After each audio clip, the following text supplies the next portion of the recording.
why life is there and does it have any aim?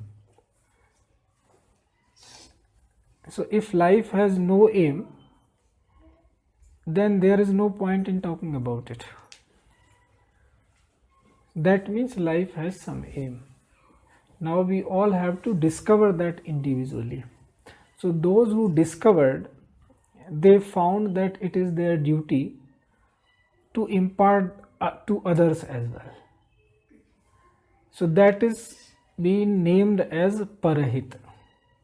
So that is why the poets or the saints or says there, Parahit saris dharm nahi bhai, par pidasam nahi admai. So there is no better dharma than Parahit. So this is the Parahit. That what is dharma means the one which you can sustain, and ultimately that begins to sustain you. Once you uphold it, it upholds you. So Parahit, if you uphold, it upholds you. So I say, when you say Parahit, Paraswarth, in that your own swarth is hidden already. You need not work for that extra. That means if you are saying Parahit, then your hit, self-hit is already there. You need not work, no, I will work for this much life and then I will do Parahit. There is no such separation. You do Parahit and you are taken care of automatically. But it should be real, that you should have attained that situation. So everybody's Parahit is according to one's consciousness.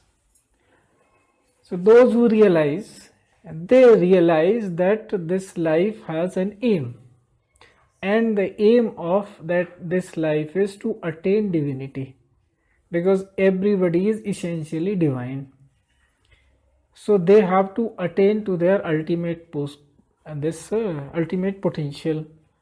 Now what are the hurdles? How to attain and what are the hurdles?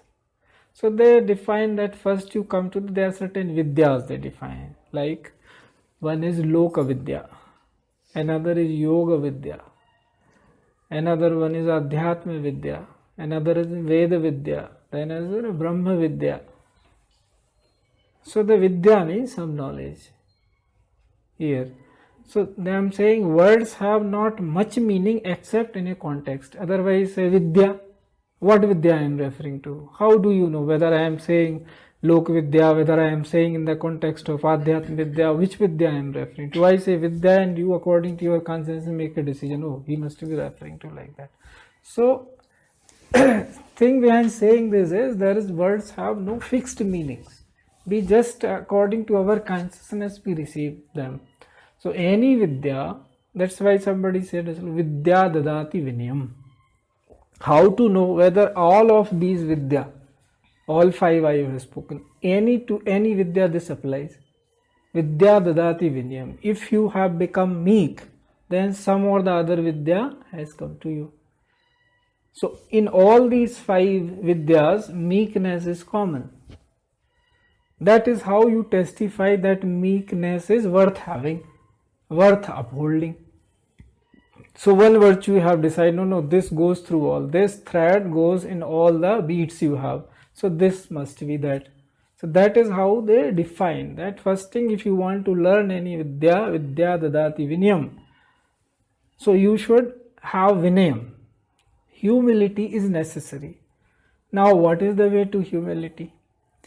When you go in human, they said two things. Those who realize, they said this also. Two things are very important, very meaningful. One is our inclination towards divinity, which rarely comes, except when God is willing, merciful. God is willing that you should move on that path. Then only this inclination will come. Otherwise, it will not come. Tumhari kripa, tumhi raghunandan. It is on your grace that I can walk on this path. Ati hari kripa jahi par hui, paun de yeh marg soi. So whatever it means, the poet says that when the God's excessive compassion is there, then only we move on this path. So one thing, another is to find a guru, to at availability of guru, because we do not get that, who will get? So these two things if we get, that means we are on the right track. Now comes to the goal. So that's you go to the pariprashnen. That means you go with humility and then you ask the question, what is troubling you? Where are you in a stuck position? So there also when you go, then only we need to know, even those who are the highest attained, they also need somebody to bow down to, so that humility remains. If you have nobody bow down to, how can the humility remain there? That is the purpose. So aim of the life is to attain that divinity. Now these hurdles in Loka Vidya means how to behave with one another. So they define certain etiquette, which every time changes. Society changes and every time they change. So whatever is relevant for a contemporary time, invariably humility will be there into that. Whatever you are there, mutual behavior, Loka Vidya, that is. So Loka Vidya, how to begin? Somewhere you have to begin. We should not indulge in ninda, means paranindasam agnagrinda, means there is no bigger sin than doing somebody's ninda. What is the ninda? Criticism. Not criticism. Insult. Not insult either. Is speaking ill about somebody. Is speaking intentionally ill about somebody. Negative talk. That is ninda. I'll tell you by one example. See, there was this time. So there was this, you kite, the word, the kite, cheel, which we call. Eagle, very many names it has. So it was flying in the sky one time and there was a snake in its beak. A snake, it was catching hold and was flying. A snake was not totally dead. It was half dead. So it was striving for its life and it wanted to scare away that eagle. So he just raised his hood and spit some venom. Now down the earth there was this king who was preparing food in open yard for knowledgeable ones. That time they call them Brahmins, to eat. He had invited them. So the person whom he delegated, the king, this work, he was cooking it in open. So that venom fall in that tub which was boiling there, some sabji or anything. Brahmins came, they ate and died. So now this person we call Yamaraj, he was in a dilemma. Who is the guilty here? Who is the culprit here? If the king, he didn't know. The cooker, he didn't know. Innocent, no intention. A snake, everybody has right to struggle for one's life. Who is the culprit here? Kite, everybody, it is his nature to hear that. Who is at fault? Ultimately death happens. So there was no answer and he was groping in the dark. Then he said, let me visit the place. Maybe I will get some clue, like the journalism we do. If we have to go to the investigate what is really happening there. Or police goes, let us find out what is there. Exactly, what are the facts of the case, as the lawyer says. So he went down to the earth and he started walking. And in that kingdom he asked to a woman, where is the king's house? I want to visit. Then she said, oh, that king who poisons the Brahmins. Then Yamraj said, my work is over. She should be held guilty. Because she spoke ill about the king without knowing that he is guilty. So that is how the ill speaking is the worst sin. What rights he had? Was the king's intention to kill the Brahmins? He was such a pious king. He was feeding them. So the one who ill speaks about them unknowingly, unnecessarily, that is why paranindasam agnagirinda. That is the meaning. You should not speak ill about the people. That is the meaning of it. Criticism, sometimes you have to criticize. Everybody does not have that right. But when you have the best intention to inculcate certain values, to tell people, suppose you are now, you should be in a position also. Suppose you are a mother, you know that child is not doing this is the correct way. Is telling that a ninda? It is not. You have to tell that it is correct. So criticism, suppose I am a journalist, I have to write so many things that no, this is not it, this is how you should do.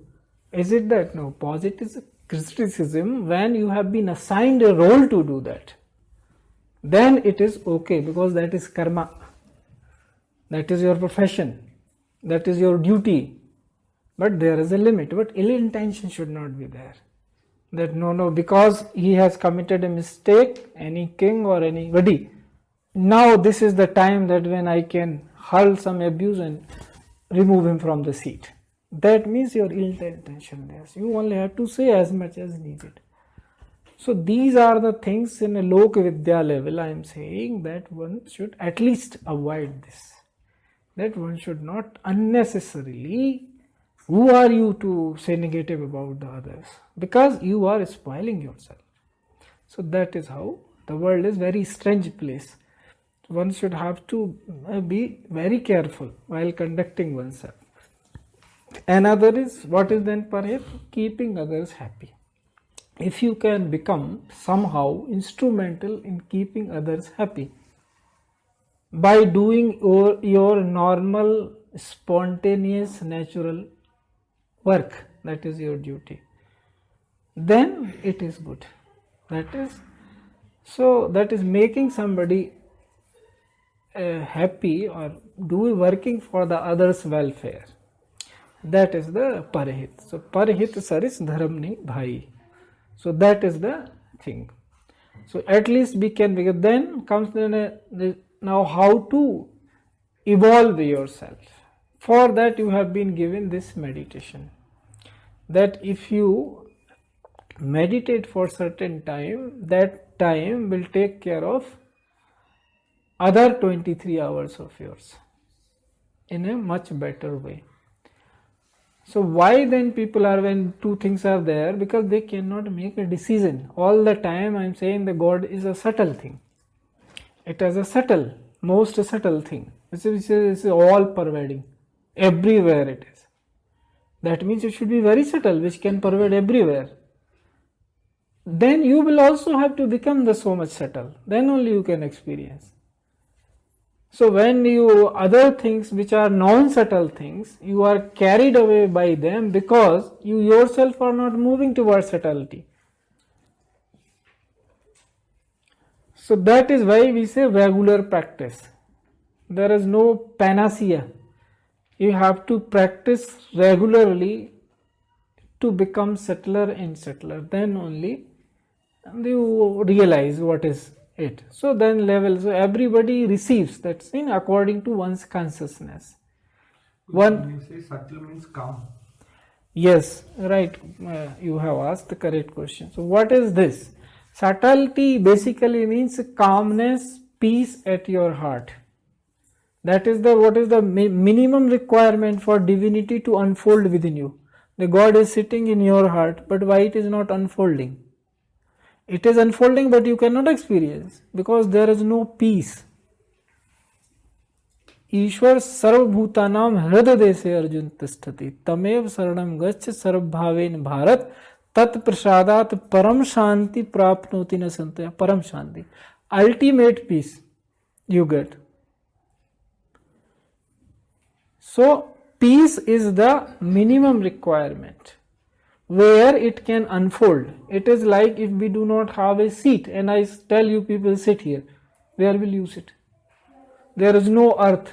I say sit here. So there needs to be some seat. And God's seat is peace. It sits in peace.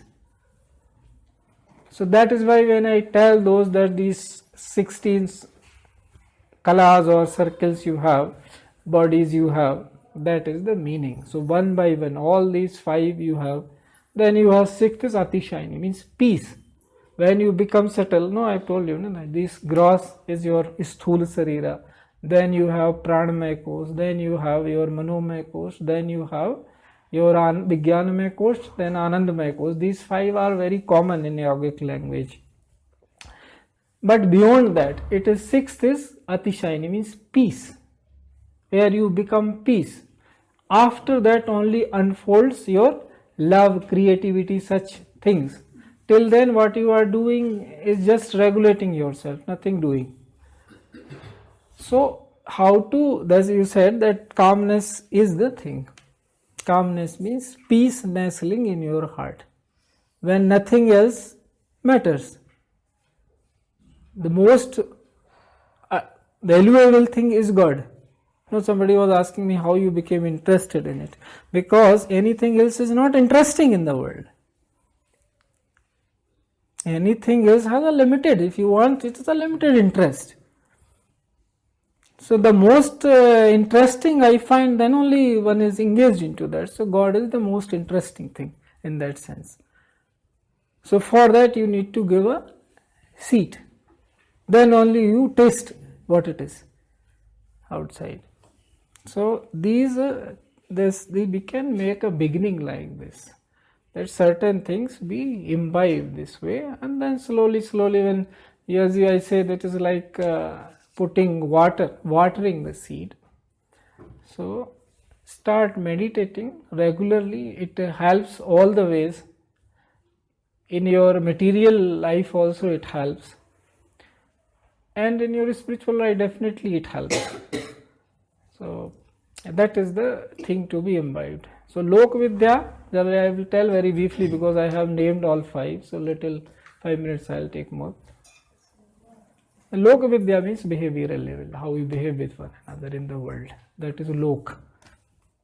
And then Yoga Vidya means basically what it is concerned with your Yogas Chitta Vritti Nirodha, means what is your consciousness, how to make it worth it. So that is place of yoga. So that is Yoga Vidya, how to do. Earlier it was relevant only for mind. Now these days for body also, people are disturbed bodily. So they have started doing this Hatha Yoga and all. And people think that this is the ultimate yoga. It is not. It is just something that you can sit properly. So this is Yoga Vidya. Then Adhyatma Vidya is study of the soul. Adhya Atma. The study of the soul. That is Adhyatma Vidya. Brahma Vidya is knowing the Pind and Brahman. This Veda Vidya means knowing what is your relation. Pinda means body's relation with the universe. That is Veda Vidya. And then is this Para Vidya or Brahma Vidya means becoming one with the God. So these are the 5 Vidyas basically. So and so at least we can begin with the Loka Vidya, the most common, that at least behavior wise we should be etiquette, we should follow certain etiquette. So this humility is one thing, and then discipline.